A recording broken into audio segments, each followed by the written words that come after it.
the heart of Florida's energy, delivering natural gas that fuels Florida since 1895. Dedicated to providing homes and businesses with efficient and reliable energy. Learn more at floridasenergy.com. The North Florida TPO is committed to shaping our transportation future. We're focused on planning, funding, clean fuels, and new technologies for a vibrant, connected community. Learn more at northfloridatpo.com. Baptist Health is a proud supporter of First Coast Connect. Baptist Health, committed to building a healthier community for all of us.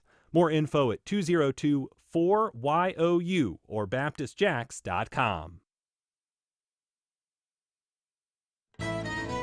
This is WJCT News 89.9 Jacksonville. Up next, national and local news from NPR and the WJCT News team.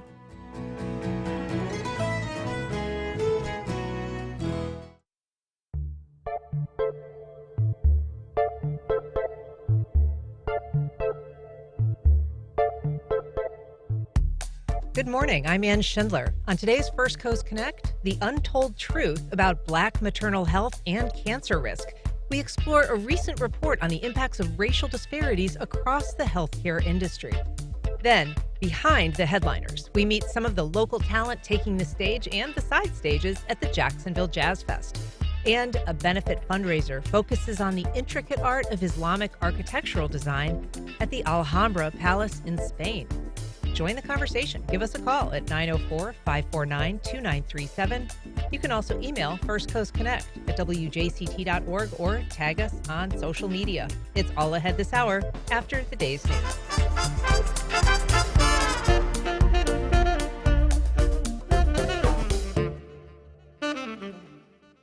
From NPR News in Washington, I'm Korva Coleman. Ukrainian President Volodymyr Zelensky says he's going to Turkey tomorrow to talk about ending the war in his country. Russia has said it's sending a delegation, but didn't say who would be there. Zelensky has called for a one-on-one meeting in Turkey with Russian President Vladimir Putin. President Trump, traveling in the Middle East, says he is not sure if Putin will attend. Trump himself is not going, but hinted he could change his mind. I don't know if he's showing up. I know he would like me to be there, and that's a possibility. If we could end the war, I'd be thinking about that. Now tomorrow we're all booked out. You understand that? We're all set. We're going to go UAE tomorrow, and so we have a very full situation. Now that doesn't mean I wouldn't do it to save a lot of lives and come back. Separately, Trump met the interim leader of Syria today and says the U.S. could normalize relations with the Syrian government. Trump has announced the U.S. is lifting sanctions against Syria. House Republicans are trying to finalize a massive spending bill. They hope to pass it and send it to the Senate by Memorial Day. As NPR's Elena Moore reports, GOP leaders are trying to solve ongoing party divisions. House Speaker Mike Johnson told reporters on Monday that he's building consensus with party holdouts. There's a lot in this piece of legislation, and so it takes a lot of calculation and discussion and negotiation. And as you know, 220 colleagues, there's a lot of different ideas on what the best outcome is, and it takes a while to get there, and sometimes you go right up to the edge. That's how this process works. One of the divides is over the state and local tax deduction, or SALT. Some members representing districts with high local property taxes say their support is tied to a higher cap on SALT. But Johnson says they're getting closer to an agreement. That may be crucial, since Republicans will need virtually full party support to get this bill passed. Elena Moore, NPR News. The man charged with attempting to assassinate Donald Trump when he was running for president last year will be in court today. Prosecutors say a Secret Service agent saw Ryan Ruth holding a rifle. The agent fired on Ruth while Trump was golfing at his West Palm Beach club last September. NPR's Greg Allen reports. At today's hearing in Fort Pierce, Florida, Ruth's defense lawyers will argue that 2 felony gun counts should be dismissed because they violate their client's Second Amendment rights.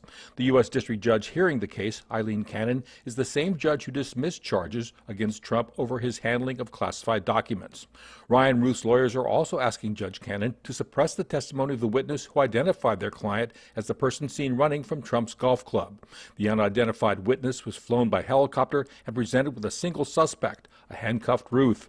The defense says that was impermissibly suggestive and created a substantial likelihood that he was misidentified. Greg Allen, NPR News, Fort Pierce, Florida. You're listening to NPR News.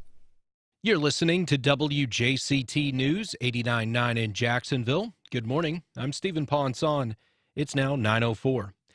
University of North Florida engineering students will face competition from around the world this weekend when they put their race car against the cars of more than 100 other student teams at Michigan International Speedway. UNF's winged single-seater, called the Swoopty 13, is competing in the 2025 Formula SAE under the watchful eye of the 120-year-old Society of Automotive Engineers. Osprey Racing Team Captain Nathan Stratton says designing and testing the race car is fun, but the experience delivers real-world training as well. We can benefit from having some of the best engineering students, regardless of what their other interests are, but then it's still a race car. It's still really, really cool, and that's good for just getting people in the door, and then you sell them on the engineering side of it. But being able to work on something like this is incredibly awesome and has gotten people lots of jobs in motorsports. Student teams in the competition come from as far away as Spain and Venezuela. In addition to tech inspections, speed and handling runs, and a 13-mile endurance test, the cars are also evaluated for their production potential. It's going to be warm and dry today here in Northeast Florida. We're going to have mostly sunny skies and light winds this afternoon. That will allow for highs to reach the upper 80s to lower 90s. Low rain chances today and moving forward through the coming days. Above average temperatures in the forecast through the rest of the week. Highs tomorrow expected to be in the low to mid 90s. Support for NPR comes from NPR stations.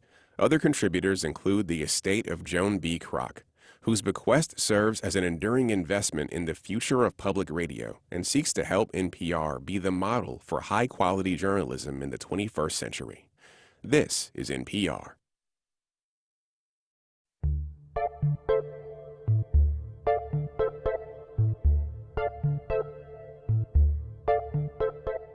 Support for First Coast Connect is provided in part by Baptist Health and North Florida TPO. Good morning. I'm Ann Schindler, and this is First Coast Connect. Today, maternal mortality rates are declining in the U.S. for nearly all women, but deaths of Black women continue to rise and remain more than 3 times higher than that of white women. We talked to 3 local experts about the uncomfortable, untold truth. Later in the program, in addition to headliners The Roots and Janelle Monáe, the Jacksonville Jazz Fest is filled with local talent. We meet some and preview others ahead of Thursday's kickoff. But first, health disparities for women of color remain a troubling reality in the American healthcare industry, and it's an issue that has become central to the work of all 3 of my guests. Here to talk about it is Keitha Nelson, Good Morning Jacksonville anchor at First Coast News and creator of the Untold Truth series. Good morning, Keitha. Good morning, Ann. Thanks for having us. Thank you for being here. We're also joined by Dr. Chandra Adams, OBGYN and women's healthcare economist. Welcome back, Dr. Adams. Thank you for having me. And Dr. Chris DeStephano, gynecologic surgeon who specializes in uterine cancers. Good morning. Good morning. Thanks for having me. Thank you for being here. Keitha, this has been a passion project of yours for several months now as a reporter. Mm-hmm. How did you begin to dig into this and to focus specifically on kind of health disparities? You use the correct word, passion project. It really has turned into just that. And this all started back in late 2024 when I got a wind of a study being done by the American Cancer Society dealing with Black women. It's called Voices of Black Women. And they're pretty much taking a look at why it is that Black women are dying of pretty much all cancers at a disproportionate rate compared to all other ethnicities and races. And I myself was wondering, what is leading to this? What is the cause? And so this study by the American Cancer Society is trying to delve into just that. It's a 30-year study involving 100,000 women. So finally, a really substantial study is being done to figure out what's going on. And so that sparked all of this. But I could tell you, we did that series in October, but I recently went to an event with Dr. DeStephano, and he actually opened my eyes to something that was just shocking. The rate of uterine cancer in the U.S. when it comes to Black women and deaths. We're being diagnosed later, and we're dying again at a disproportionate rate. But what was really shocking is that he said these rates are going up and they will continue to rise as obesity rises in the U.S. So he said that, and I'm just like, okay, we need to talk. What is going on here, and what can we do to solve this problem? And so I'll ask you that, Dr. DeStephano. I mean, what is the cause here? You particularly focus on uterine cancers, but you do minimally invasive surgery for, I guess, a variety of gynecologic cancer circumstances. Um, Talk about what we know about why some of the rates of uterine cancer are so disparate. So I am a minimally invasive gynecologic surgeon. So I focus a lot on actually benign gynecologic disease like endometriosis, adenomyosis, uterine polyps, fibroids. All of these conditions lead to vaginal bleeding. And we think what's one of the reasons is that vaginal bleeding occurs, more frequently in Black women because of fibroids earlier on before menopause. And then after menopause, bleeding continues. And sometimes those symptoms are either dismissed by the patient or by the providers, and they don't have a timely evaluation or diagnosis. So that's one possibility for why these diagnoses are happening later. And we've done a number of research projects in order to try to detect cancer earlier. But with obesity, the adipose or the fat actually has estrogen producing enzyme in it called aromatase. And we think that is why, with obesity going up, that endometrial cancer is also going up. The reason this wasn't recognized earlier was a lot of the studies didn't correct for women who had their uterus removed.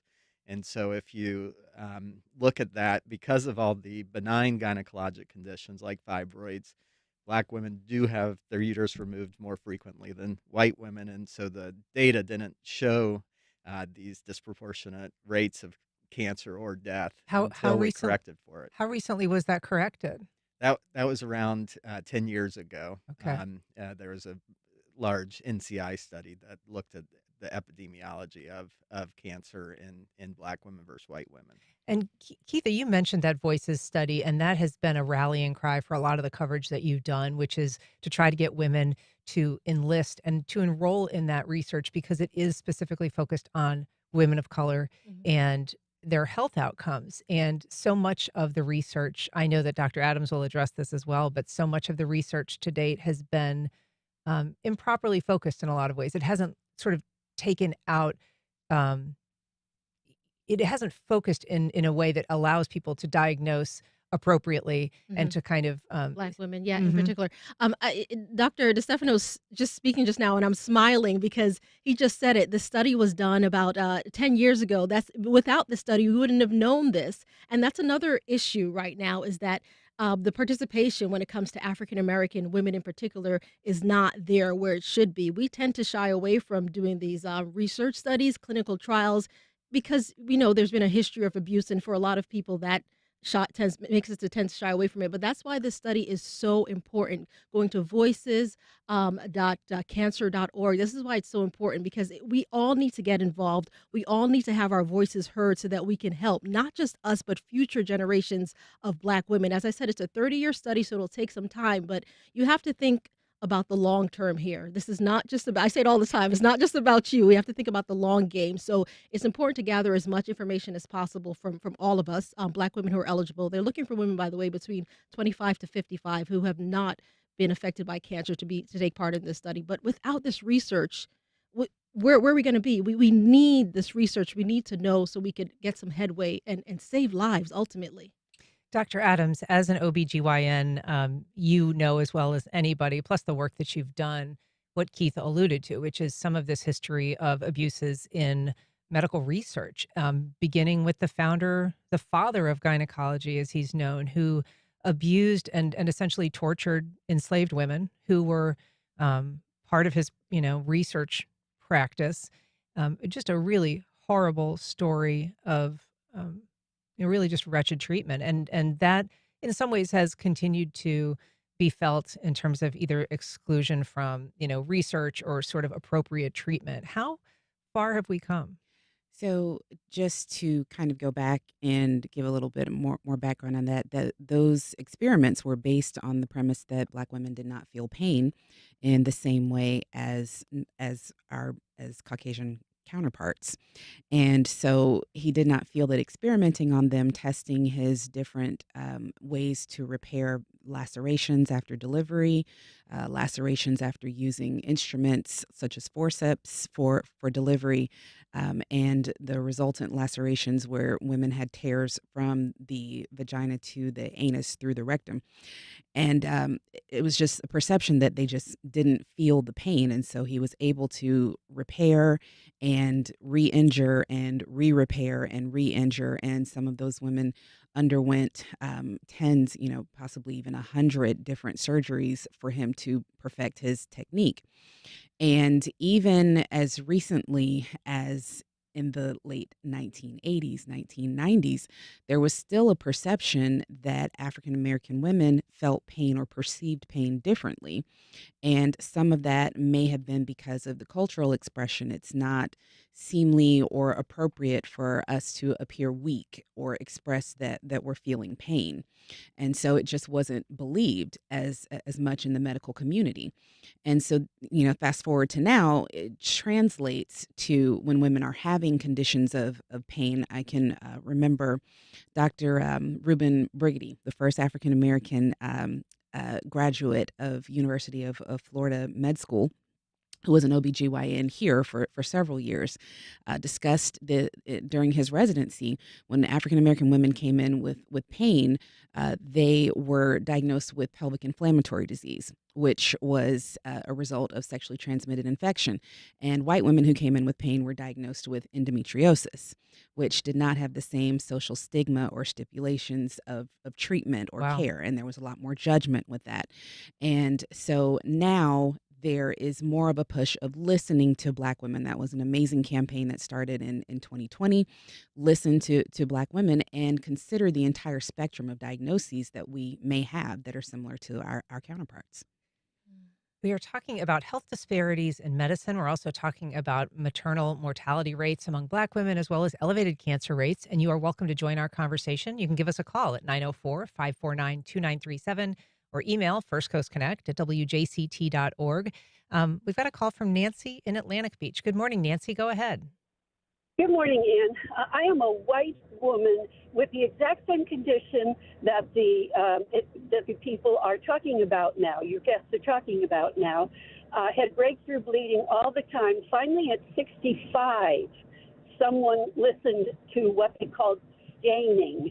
But someone finally listened and did a total hysterectomy, and it totally stopped. I had no other sign, and so doctors didn't consider it necessary to do a total hysterectomy. So at 65, I finally solved this. My reason for calling is to say, if you're a white woman and you've decided that this is geared toward Black women, please don't discount this conversation, because an awful lot of it, I have goosebumps, an awful lot of it rang true with me also. So thanks to your panel, and again, as always, thanks to you. Thanks, Nancy. We also have a message on Facebook saying these conversations are crucial because awareness is the first step towards equity and change. Dr. Adams, I want to return to you because your area of expertise in part has to do with, the pregnancy-related complications, sometimes before childbirth, sometimes after childbirth, that can be really lethal, particularly for Black women. And we know that Black women are 3 times more likely to die from pregnancy-related complications. It really is a astounding statistic that 50 out of every 100,000 live births result in death for Black women compared to 14 for white women. Yes. So the two things that are killing women, Black, white,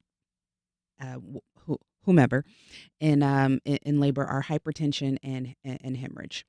The statistics regarding deaths surrounding birth, we have to also remember, include all types of deaths up to a year after delivery. So these also include domestic violence. These include other types of violent death or tragic, just non-related to. But The ones that we focus upon are the ones that are preventable from the standpoint of the medical community, and those are hypertension and hemorrhage. So, hypertension, specifically preeclampsia and preeclampsia related disorders, which occur when the placenta gives off hormones that change the cardiovascular panel of the mom. And there are certain conditions that exist prior to pregnancy that predispose women to develop preeclampsia at higher rates. So if there's pre-existing hypertension, if there's pre-existing diabetes, any type of kidney disorder, obesity, as Dr. DeStephano mentioned, also contributes to increased risk for these. Then you have an increased risk of preeclampsia. And preeclampsia is basically the eclampsia is the seizure part of it that can lead to stroke and can lead to heart failure and cardiomyopathy, which can lead to death. The most dangerous time for preeclampsia, when people hear preeclampsia, they think prenatal and they think, oh, after the baby is out, I'm safe. The most dangerous time for preeclampsia is in the first 14 days after the baby is born. And that's where a lot of these statistics are coming from. And you've said that something more needs to be done in terms of educating people in the ER or people in, the field of obstetrics generally, that you have to know that the risk is higher for Black women when you're making a recommendation about whether you should go home or whether this poses a threat, because the outcomes are different. You have to allow for that and, encourage people to be staying in the hospital if they need to, given that additional risk, not be sent home. And that's a matter of training, but also policy changes. Policy changes, absolutely, because with utilization, we're in a rush to get people out of the door. You want to turn the beds over, have more people available to be able to come in and deliver. And so there are some places that have policies you can leave as early as 6 hours, 12 hours, 24 hours after you have a baby. And sometimes those blood pressures aren't going up until 24, 48, 72 hours. And then the mom is at home, and if you've ever brought a baby home, you're not taking your blood pressure every 4 hours to make sure that you're feeling okay. You're barely sleeping or eating or drinking water. And so you can actually explain away a lot of the first symptoms. Oh, I'm just tired. Oh, I mean, my own personal story, when I brought my newborn home, my oldest, after feeding him, I was about 10 days out. My left arm went numb, and I explained it away to myself, saying, oh, I was just holding him on the left side, and so that's why I don't feel this. And the feeling didn't come back. And so a couple hours later, I had my husband check my blood pressure, and it was 180 over 120, and I immediately went back to the hospital. Wow. Keitha, in your reporting, you have talked to some mothers, you've talked to some friends of women that gave birth and did not survive, and because of things like preeclampsia. But you also spoke to a couple that told you their story about, they were sent home at 39 weeks while she was pregnant with high blood pressure. And she really felt wronged by that diagnosis and treatment by her doctor. You know what? I want to touch on this. It's she, what you're saying about Shay was the young lady's name. And Nancy, your caller just now, she said something that I think we have to hammer home. And the key word here is listen. Listen to your own body, listen to your own mind, and make sure your healthcare provider is listening to you. Advocacy is key. I'm telling you, speaking into these women, so many times you hear them say, I believe I'm still here. My life has been saved because I made sure that my healthcare provider listened to me, that I advocated for myself. In Shay's situation, the young lady you just mentioned, she didn't know. First time mom, her husband as well, he didn't know. He didn't know to say, wait a minute, I can't go home. And if you don't know, how do you know to do better, right? We don't know until we do know. And so the key, again, after speaking with all these women, is to make sure that you're listening to your body. And again, make sure that your healthcare provider is listening to you. Make sure that you are ready and willing to put up that fight and advocate for yourself. That's how you're going to save your own life, plain and simple. Dr. DeStephano, you work pretty hard in the work that you do to really involve, your patients, make sure that they're kind of part of understanding fully their illness and, a partner in the solution. But it is hard for some people to push back, to question the doctor's authority if they're not sure, if they're feeling uncertain, or if they're trying to listen to their body and their doctor's telling them something different. Do you have advice for patients, just kind of based on your experience, about how to handle those sometimes difficult conversations? I think coming in prepared, starting before the appointment, just knowing kind of what to ask, looking it up.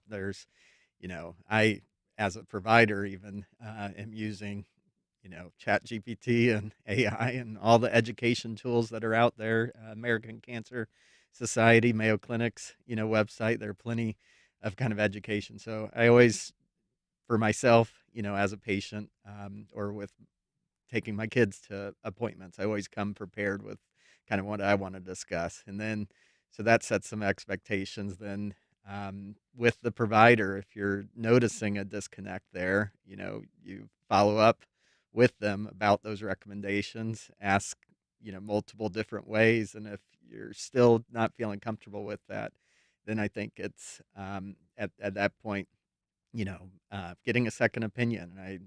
I can't say it enough that, we want you to get a second opinion so you get the best care that you can, so that you feel comfortable with whoever you're going to have deliver your baby, take care of you postpartum, or have a surgery that, has risk for complications.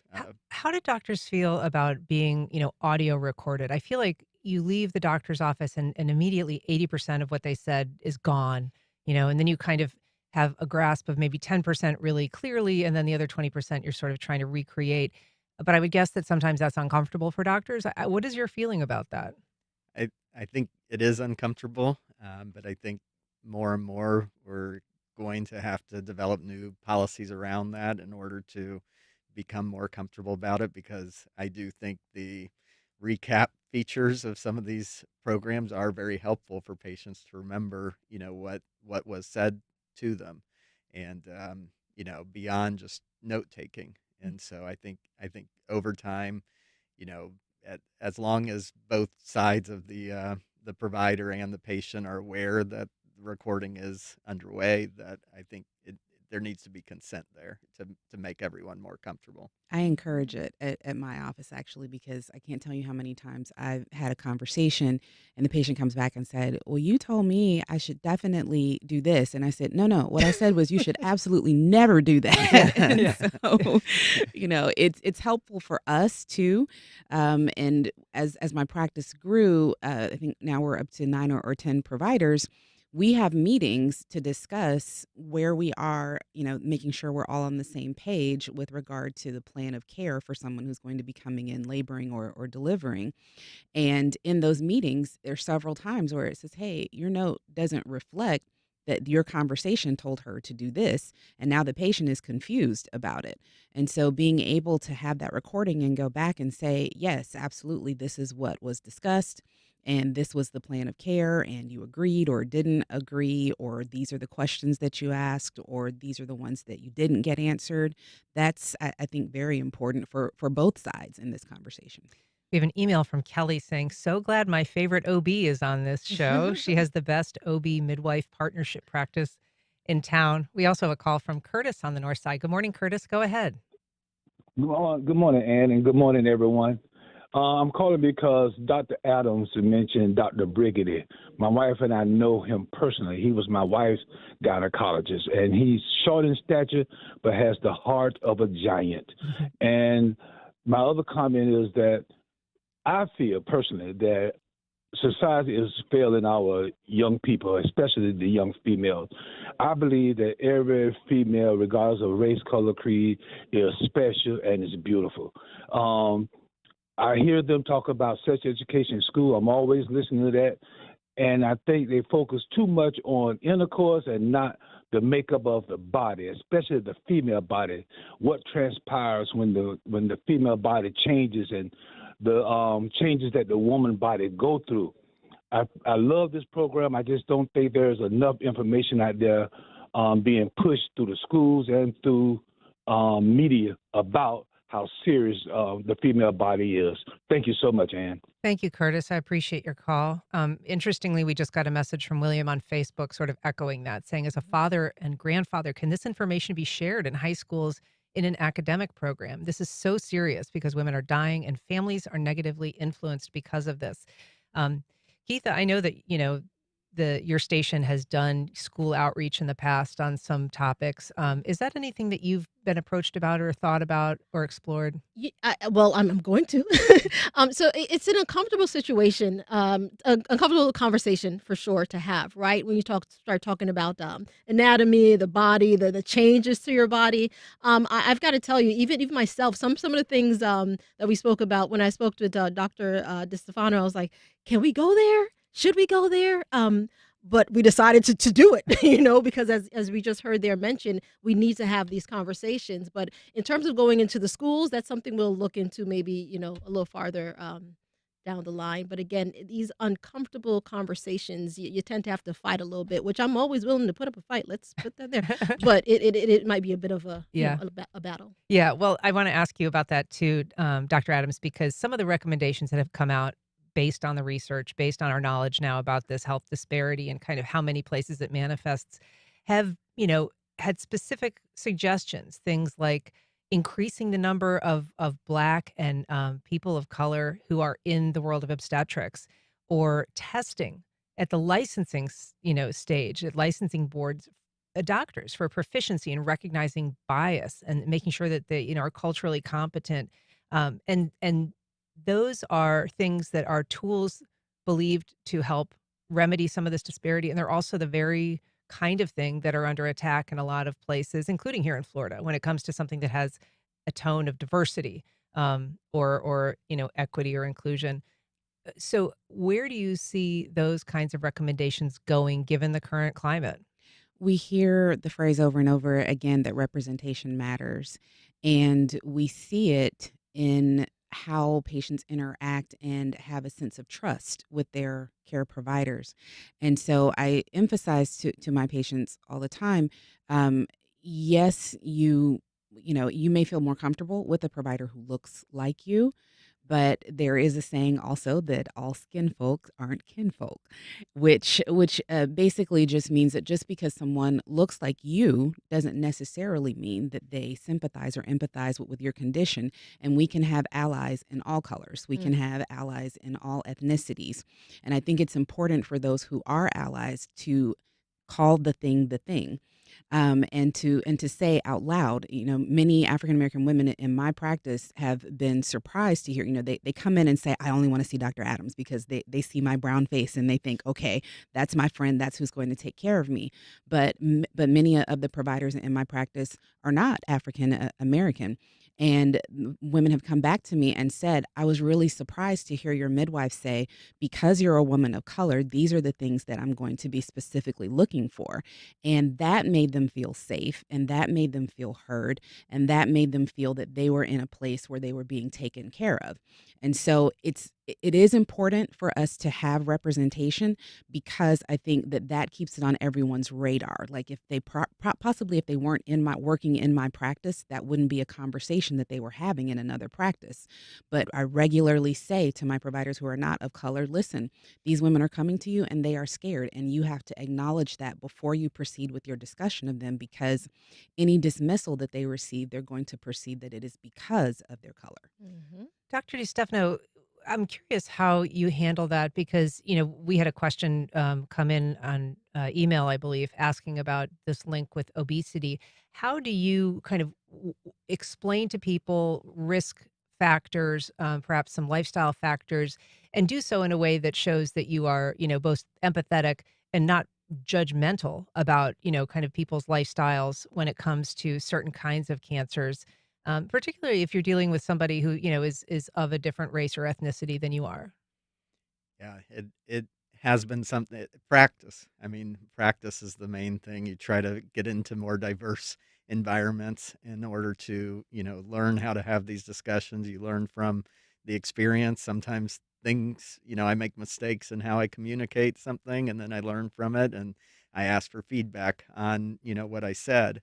But I always start with questioning and inquiry and just asking if they want to address this. So there's kind of this 5A model for motivational interviewing that you start with just ask if they want to cover, smoking or, obesity and discuss that. And then you can provide some advice and assess, their willingness to change. There's two others I can't remember right now. That's interesting, though. But So you kind of start to see if they want to engage in that, because that can be a barrier for a lot of women if they don't want to come in and have the first thing that they're talking about be their weight. They're coming in for a specific reason and sometimes feel like the medical world makes an initial judgment and that's all they want to focus on. Right. And usually you start with the symptom too. And so most people are coming to me with some kind of symptom, but a lot of times I need to ask about that symptom because people might not necessarily be comfortable talking about menstrual bleeding with me or, what's happened in the past to them with regards to their birth history. There might have been trauma there. So there's a lot of potential history there that I try to just ask, and they don't have to necessarily answer. And I say, is this okay to ask about this? But just being very open-ended about the questioning and to get at, the risk factors and then whether they want to talk about them further. Keitha, one of the families that we were talking about that you spoke to they're pregnant. Oh, shit, yeah, right? yeah. And she was, and oh gosh, Dr. Adams, I've got to tell you. So when we had a conversation, she said what hurts her personally, Dr. Adams, is seeing Black women in particular being reluctant about growing their families because of sometimes experiences they've had as well as stories that they've heard of friends or family, whatever.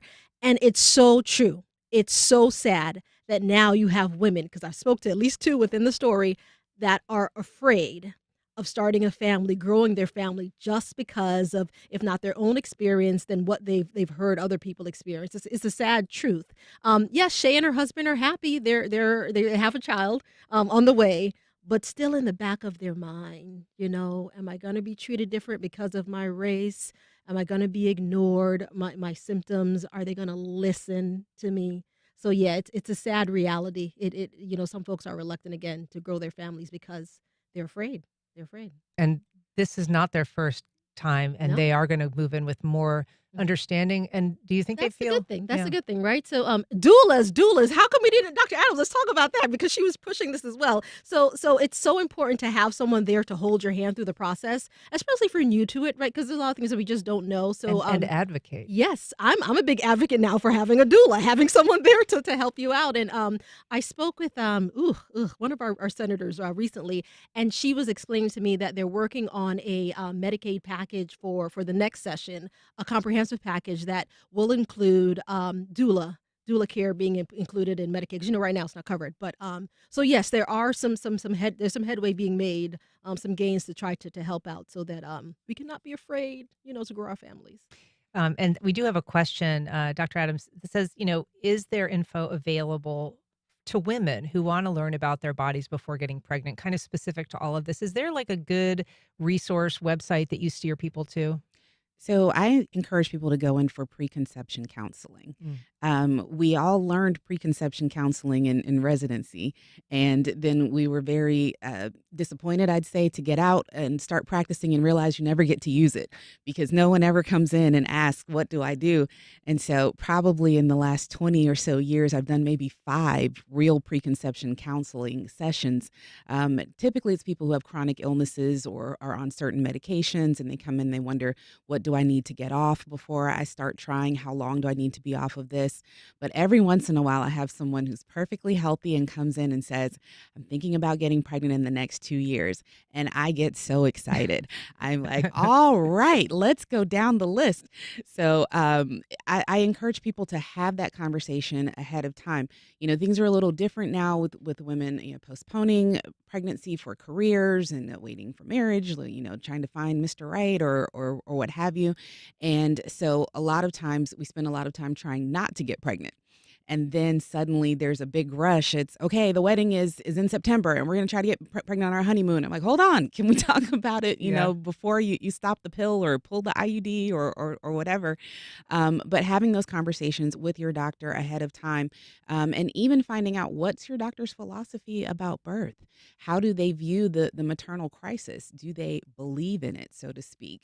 Because I've had patients even come to me and say, I tried to have this conversation and they just didn't believe in the maternity crisis. Wow. Well, there's so much to talk about, and I really appreciate you all coming on today to share some of your insights. Keitha Nelson, Dr. Chandra Adams, Dr. Chris DeStephano, sorry. We keep on butchering his name. Once for the record. One more time for the record. Chris DeStephano. Chris DeStephano. Thanks so much for being here. Really appreciate you. Thank you. All right. Up next, behind the headliners, we meet some of the local talent performing as part of the Jacksonville Jazz Fest.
Welcome back.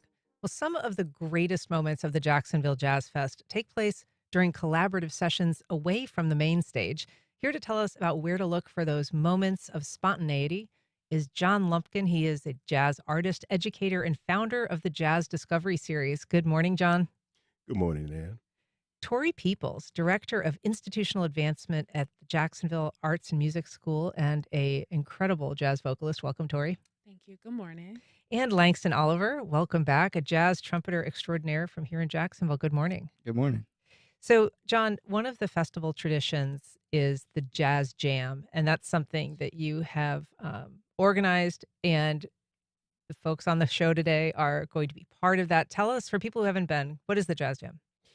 Well, the Jazz Jam is definitely rooted within the traditions of the music, to whereby which musicians come out. There is a set band that is there just to be able to keep things at a certain level musically. And pretty much musicians come in and they sit in with that band. And sometimes musicians can actually sub out, if you will. Like another drummer could come in if I'm playing or whatnot. Another vocalist could come in, a pianist. So it's just this ongoing thing that happens creatively between creatives. Yeah, and so you kind of are bringing in fresh troops as you're going, building the airplane as you're flying it. Tori, you had a really good analogy of what it feels like to be part of that group. Yeah, I, as a vocalist, improv and in a session like this is both, scary and it's extremely liberating as well. So you never exactly know where you will go from one point to another, but it is truly a beautiful moment to share with musicians and with audiences as well. Yeah, the magic of that inspiration. Yeah. But you were describing John kind of pulling together all of Oh these. yeah, it's like pulling the Avengers, if you will. Oh yeah, and making a powerhouse in music. So yeah, super group, right? And Langston, you have worked with John for years now. You also have worked with some incredible names in music, including Wynton Marsalis. You have performed on stages with incredible musicians, and it was your music we were hearing actually coming in, and we'll hear some more when we close this segment. What is it that appeals to you about the Jazz Jam format? I think it's really exciting because you're working with a bunch of different musicians who bring different perspectives. So you get to look forward to hearing those different perspectives. Yeah. And I think that's the best part about it. Do you come with like a knowledge of what the repertoire is going to be? Do you know what songs might be in the lineup, or is it all just kind of like catch as catch can?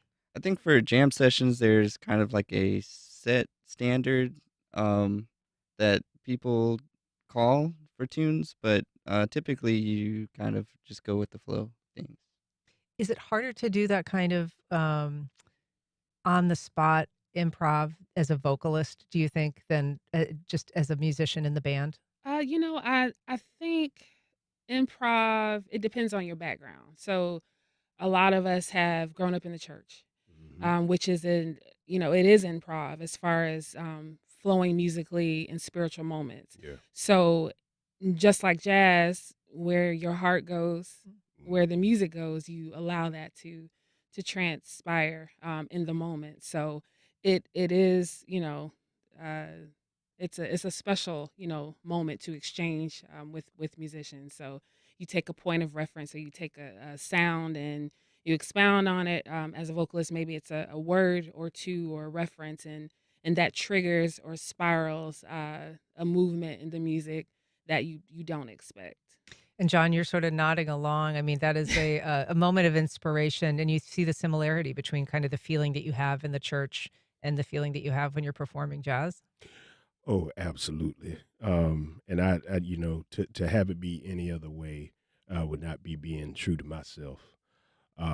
Even with the way that the session is formatted this year, um, it's rooted in a dynamic of New Orleans, and I was blessed to be able to just come from there for the Jazz and Heritage Festival, as well as what we have right here in Duval County.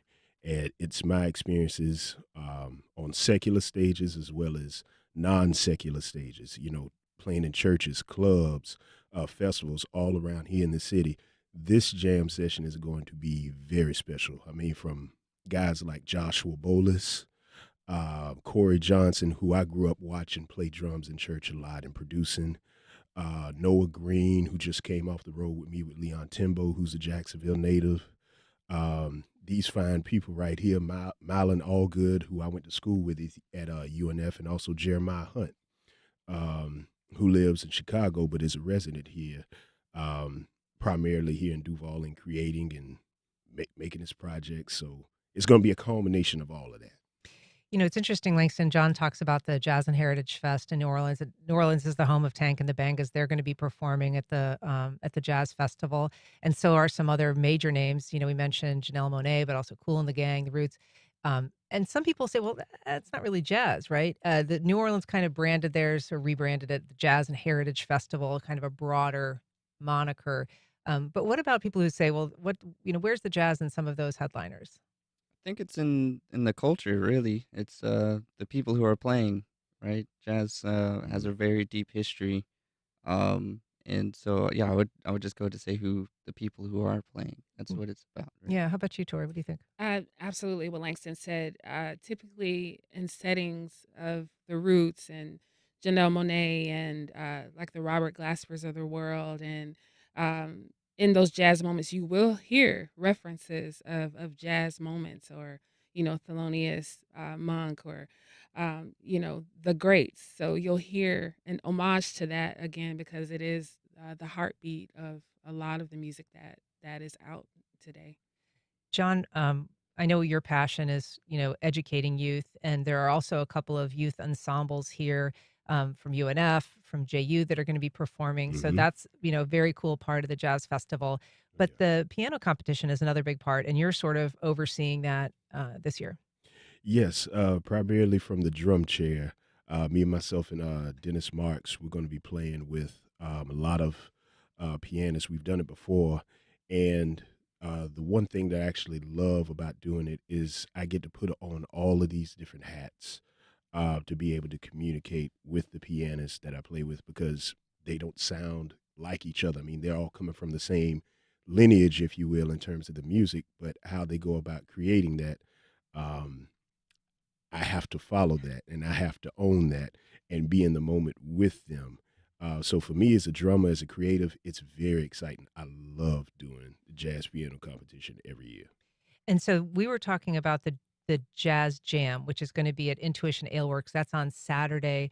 The piano competition, I think, is on. That Thursday. It's on the first day of it. Mhm. Okay, right. The 22nd, I believe. Okay. Mhm. And that's held. That's held at the Florida Theater. Florida Theater. Mhm. Okay, And terrific. yes. All right. Anything that you're most looking forward to, Tori? Is it the jam? Yeah, I'm really looking forward to that moment. I would say that there has not, to my knowledge, been an experience of this nature, of again pulling musicians and a vocalist in one setting in a random and improv moment. So I'm truly excited about what is to come of that, and I believe the set is from 10 p.m. to 1 a.m. Mhm. So it might get wild after 12. I don't know, but I think it'll be a beautiful experience. It is definitely going to be dynamic. Lots going on off the main stage, lots going on the main stage. But thank you so much for being here. John Lumpkin, Tori Peoples, Langston Oliver. Appreciate you. Have a great Jazz Fest. Thank you. Thank you. All right. Up next, exploring the intricate art of Islamic architectural design.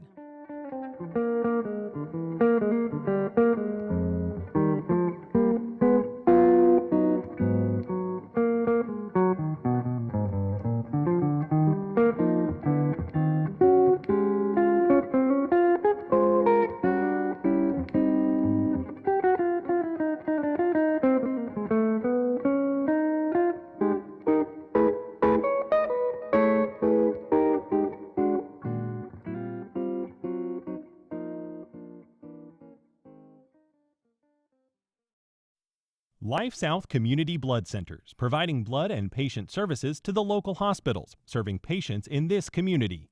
Donating blood with Life South helps save lives. More at lifesouth.org to find a blood drive near you. The law offices of Phillips, Hunt & Walker proudly support WJCT. Personal injury, criminal defense, and family law. Phillips, Hunt & Walker, committed to justice. 904-444-4444 or floridajustice.com. Cari fratelli e sorelle, buona domenica! The world's 1.4 billion Catholics have a new pope, but the church Leo XIV now leads is far from unified. I'm Meghna Chakrabarti. The challenges facing the first ever American pope. That's on the next On Point. Today at 11, here on WJCT News 89.9.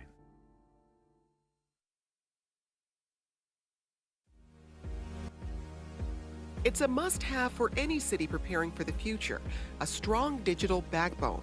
Next time on 1A, we look at how today's leaders are taking charge of their own digital ecosystems and how they're planning to deliver for the future needs of all their residents. We have perspectives from two pioneers, the mayors of San Antonio and Chattanooga. Today, starting at 10 on WJCT News 89.9.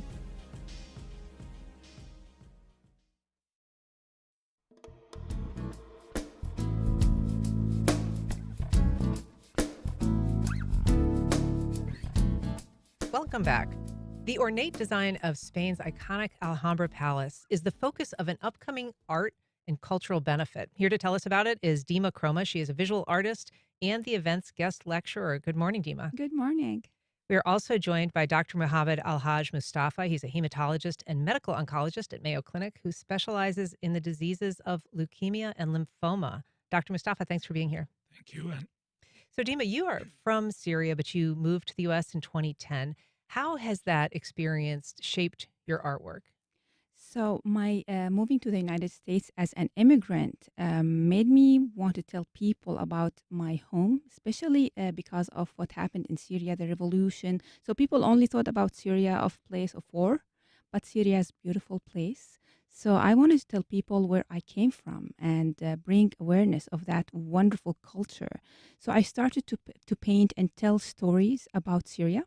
And this is how I started the art. And that art was like were the only thing that connected me back home when I was unable to go anymore.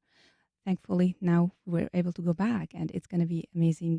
So yeah, that's how I started to do art here, and that's why I do art about my homeland, my culture, and currently I'm doing art about my new home. I became American a month ago. Well, And congratulations. thank you. That's a big Um, deal. Thank you. So in my thesis, in the MFA thesis last year, it was about my two homes, Syria and the United States. And for people who are watching our live stream, we're looking at some of your beautiful paintings. And you really try to kind of, bridge this cultural divide, if you will, or to kind of show that there's less of a divide perhaps than some people think. But I mean, of course, Syria has an incredible cultural and artistic heritage. Yeah. And is it important when you do lectures to kind of help people connect the dots there on the similarities between these cultures? Yeah, sure, definitely. I always highlight the similarities between culture and art. Is it's a language, everybody's language. It's not like only for one area or one region in the world. So when we do art, we connect, and even if we don't speak the same language, even if we're from different cultures, we're together when we do art, and that's why I choose to do art for such events also. And Dr. Mustafa, this is an event that's coming up. It actually is benefiting the research, that is kind of behind the medicine that you practice. So Leukemia Lymphoma Society is going to benefit from this. But why is it important to kind of have it wrapped in this nice kind of cultural eggshell, that sort of encapsulates there's going to be food, there's, this visual component. People are going to be able to produce their own art. It's a really kind of multifaceted event. Yeah, so I would say I'm a hematologist and oncologist and see all patients of cancers, right? And typically patients with cancer they do not only suffer from emotional and financial and physical. They also have a lot of issues that goes on throughout their journey, and they cannot express it to other people. So with me trying to fund this Leukemia Lymphoma Society, I try to also at the same time I try to create some kind of community, some kind of culture around these events, so patients and doctors and artists can join these events, can talk to each other, can have some kind of fun, cultural creativity. These events, kind of, I see it as supporting my patients just outside of the fundraise that I do.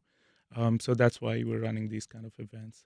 And you talk about, the needs that they have. What kind of support do they most need when they're going through these kinds of treatments, or just even when they get an initial diagnosis? It can be so troubling. Well, initial diagnosis is very impactful on these patients, and they feel isolated.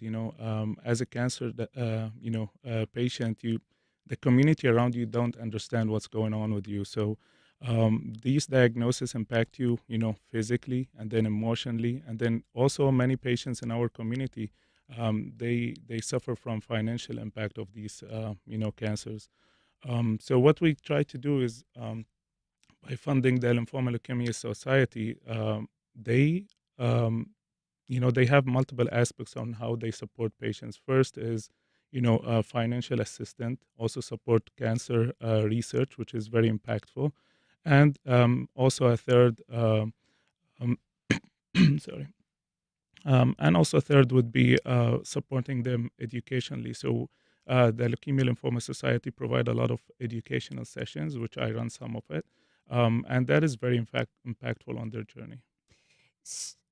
Dima, this event that you're doing is going to sort of focus on the Alhambra Palace, as we said, which is just an architectural marvel, and you're going to show some images of it and then encourage people to kind of do their own drawing. Can you just briefly tell us what you're going to assign? Yeah, so I'll be talking about Alhambra, some secrets, some interesting information about it, the gardens, the beautiful gardens, the amazing, mesmerizing geometric patterns there, even the ceilings, it's a beautiful marvel of architecture. So I'll be talking about it in a presentation. And then we'll be drawing these geometric patterns so we connect more to this place, because these patterns, why I chose these patterns, the geometry, because this precision, the repetition, the unity, the proportion, the harmony, they all together bring this mindfulness, the calm to people. So they are also connected to healing. This is connected to healing. Also, the unity, these patterns, like one of the most important aspect of these patterns is the unity. And we as a community, we need to be united for such noble causes like supporting the cancer patients. Well, it is an event on Saturday, May 17th, and it is going to have all materials. There'll be a meal. Dima Kroma, Dr. Muhammad Al-Haj Mustafa, thank you so much for being here. I appreciate it. Thank you. Thank you so much, Anne. And thank you for listening. I'm Ann Schindler. This is First Coast Connect on WJCT News 89.9.